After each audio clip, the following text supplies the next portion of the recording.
Jumping right back into the action now on the show. Still, one of the biggest topics we have to still try and update and talk about is this Davante Adams situation now. Because I think it's taken a step forward, but maybe not for a couple of teams, right? Because when we got the news last week that Davante Adams requested a trade, that he preferred to be traded away from the Las Vegas Raiders, right away it was Aaron Rodgers, right? That was the first team that popped into our head, the first player that popped into our head when we talked about Davante Adams now officially making it certain that he was probably going to get traded and he's probably definitely not going to go back to the Raiders, right? So not only was it the Jets, but also the New Orleans Saints popped up because not a lot of people know that their wide receivers coach is the personal wide receivers coach for Davante Adams, or they have a very close connection overall. So that's something that attracted him there, or also obviously Derek Carr, his former college teammate, and after, ironically, how things didn't work out in Las Vegas, that he kind of wants to give it a second shot. And the Saints, looking as good as they once did, it made it like a good option for Davante Adams, right? Two top destinations because of their relationships with Derek Carr and Aaron Rodgers mostly. But even with that, it's not just about those relationships. Based on the timeline of this trade, we looked at both of these teams as great options because of how well they were playing, how well they were put together, and just overall their offenses looked like, we could have something here, right, with the Jets and how they rebooted on the offensive line, bringing in Mike Will, having Aaron Rodgers obviously healthy for a whole year, hopefully. We thought that this was their year. And even with the Saints as well, bringing in Clint Kubiak and how that changed everything for them. Alvin Kamara was looking amazing. The passing game as a whole, their offense as a whole, was looking unstoppable. So on paper, you look at that. Their game planning was great. Rashid Shaheed was kind of developing into this nice piece for them. Chris Olave, another underrated receiver that would pair nicely with Davante Adams as well. The buildup of these teams was looking great as well. So that's why when the news was announced, we kind of came on here and we talked about the potential landing spots. But, I said that it was too obvious for him not to go to the Jets or to the Saints, obviously, for these reasons. But now, a week or a week and a half later, it's hard to say that it could have gone worse for both of these teams, right? For the Saints and for the Jets. Because looking at the situations that we have now, after the developments recently of both teams, now reports are saying that the trade talks between the Jets and the Saints have sort of slowed down a little bit. And now we're thinking how long could this take now? Maybe Davante is having second thoughts after seeing what has transpired in both of these organizations over the last week and a half or so, that maybe now it could open the door for other teams to get in there and really have a possibility to have Davante Adams on their team.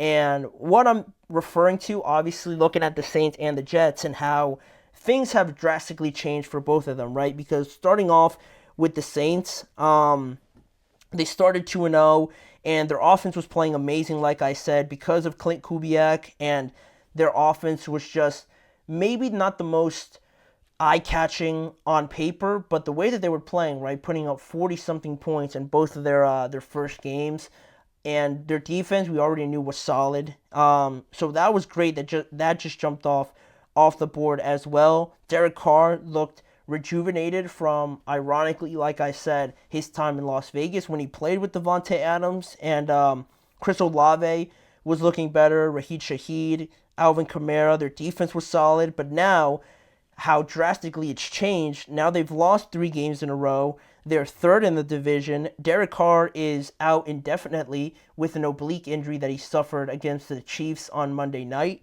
And their offensive line is very injured right now. So not only all of that is kind of working against them, but now they have to play Tampa Bay this upcoming Sunday, and then on a shorter week right after that, they have to face the Denver Broncos as well, who have surprised a lot of people with their recent performances, right? They beat the Jets obviously on the road. They just destroyed the Las Vegas Raiders. So who's to say, with the injuries and the fact that Derek Carr's not playing, who's to say that the Broncos couldn't be in a close game with the Saints? And maybe end up beating them as well. So after those two games and already losing three in a row, you're looking at the Saints team. Are they going to try and trade for Davante Adams, or is Davante Adams going to want to go there with not knowing what's going on with Derek Carr, and also with potentially this team being like 2-5 or 3-4 potentially over the next couple weeks? So that's something else that kind of stands out, and maybe Davante Adams is having second thoughts. So that's one team, right? And then the Jets, um, almost as bad as the Saints. It's kind of hard to pick which one's worse, but not an ideal spot to be in, nonetheless, right? Because they got all the attention, all the hype this year, initially because Aaron Rodgers was going to be healthy, and the fact that they revamped this offseason by fully investing in the idea that they were going to be all in, right? They went out and got offensive linemen, they got Mike Will, and they addressed some things through the draft as well. So it really looked like, all right, this Jets team is getting their stuff together. Aaron Rodgers is going to be healthy. They go out, get him more offensive linemen and whatnot, get him another weapon, and it looks like this year they're taking things seriously, right? With the names that they have on their team, adding on to Breece Hall and Braylon Allen, who looks great as well. Their defense is still top 10, probably, definitely. It started off rough, against the 49ers, so you kind of gave them a pass. They got better against the Tennessee Titans, but then afterwards, it looked like it finally came into fruition against the New England Patriots, where they destroyed them at home, and we felt like this was the point where Aaron Rodgers was only going to get better, the offense was only going to get better, and they were going to tread lightly after that game and, get better as the season went on.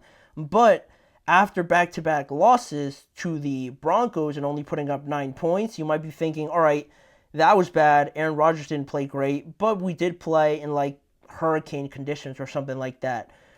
It's not definitely awful at that point, but now after the recent loss to the Minnesota Vikings, definitely a contending team, an opportunity to kind of stick your foot in the ground and prove that last week was such an anomaly that we're going to go out to London and beat one of the undefeated teams in the NFL. But on the other side, they got destroyed, right? And Rodgers throws 3 more interceptions, and while the game was close, I don't think that really had to do with the Jets being better as much as it did with the Vikings just not playing a great game. So that doesn't look great as well. Now the fact that they fired their head coach and it looks like you got internal problems with this organization, is that where Davante Adams wants to be?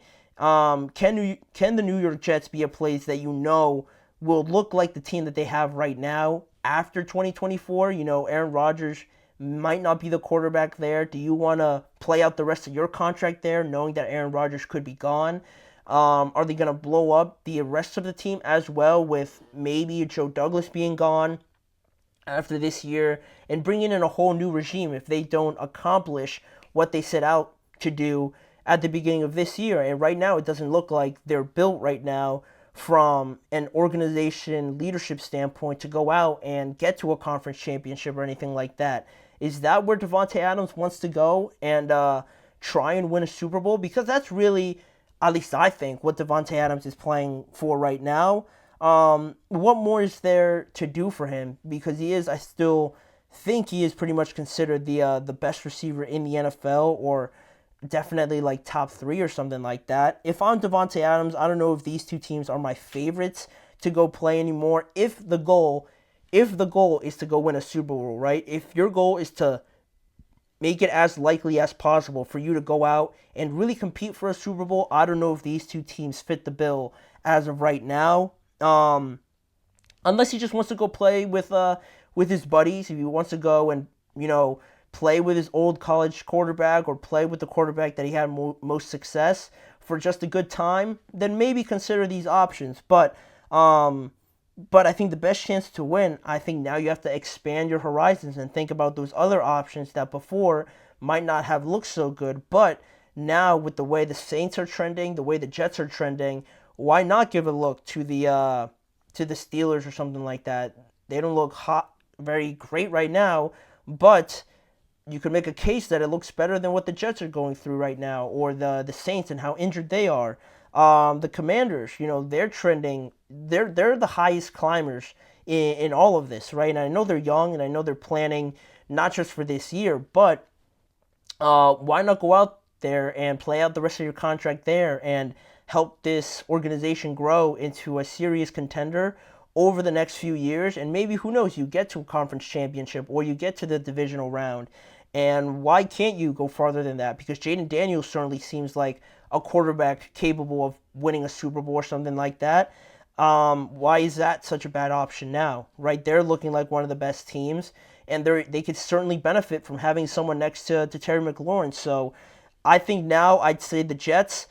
The Jets certainly need him the most because of all the pressure and expectations, but also just between the Saints and the Jets, I think he has a better chance of winning with the Jets too because of the injury to Derek Carr. We don't know how long he's going to be hurt. But if we're including all options here, I think these two teams have certainly taken a hit down the rankings, if you will, on which team Davante Adams should want to go for. And it's definitely not just all up to him. The Raiders are going to evaluate the trade options, but I don't think it'll make much of a difference if he goes to the Jets or the Saints. I don't think it'll change that much from a situation in the Raiders where they look all right, but they're not really contenders up until this point. So it should certainly change how confident people feel about him going to the Jets and the Saints based on how the Saints, you don't know what's going on with them health-wise. The Jets look like a mess, firing their head coach and things like that. Well, we'll see where he ends up, but I feel like it now has kind of made this thing go longer than it should have originally, where the report said that it could have been all figured out this week. I don't think that's going to be the case anymore. So we'll keep an eye on that. We'll keep talking about it, I'm sure, over the next few days. But we have one more topic to get to on today's show, recapping the Giants win over the Seahawks. I had to bring it up because it was so unlikely that we had to talk about it. The game itself was great, so we're going to go through everything, the performances, the recap, and just give my thoughts on it to end this show. So stick around for that. We'll be right back in just a few seconds.